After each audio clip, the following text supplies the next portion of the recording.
എല്ലാവരും കൂടെ ആറാട്ടൊക്കെ കഴിഞ്ഞ് വീട്ടിലെത്തിയതിന് ശേഷം പുറത്ത് പോയി ഫുഡ് കഴിക്കാമെന്നുള്ള പ്ലാൻ ചെയ്തു. അങ്ങനെ അമ്മയും വല്യമ്മയും വലിയച്ഛനും എല്ലാവരും ഉണ്ടായിരുന്നു. അങ്ങനെ ഞങ്ങൾ നേരെ പുട്ടും കട്ടനിലേക്കായിരുന്നു പോയിട്ടുണ്ടായിരുന്നത്.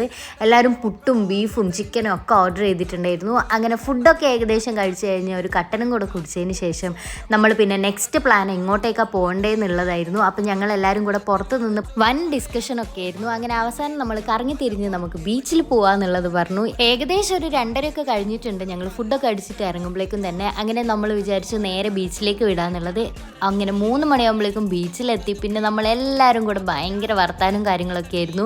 ഇത് ഞങ്ങളുടെ ലാസ്റ്റ് ഡേ ആയിരുന്നു ആലപ്പുഴയുള്ളത്. പിറ്റേ ദിവസം ഒരു ഉച്ചയാകുമ്പോഴേക്കും ഞങ്ങൾ തിരിച്ച് ട്രെയിൻ കയറാൻ വേണ്ടിയിട്ട് നിൽക്കുമായിരുന്നു. അപ്പം ലാസ്റ്റ് നൈറ്റ് തന്നെ നല്ലോണം ബീച്ചിലൊക്കെ ഇരുന്ന് എല്ലാവരും കൂടെ വർത്താനൊക്കെ പറഞ്ഞ് തിരിച്ച് നേരെ വീട്ടിലേക്ക് പോയി. Bye bye.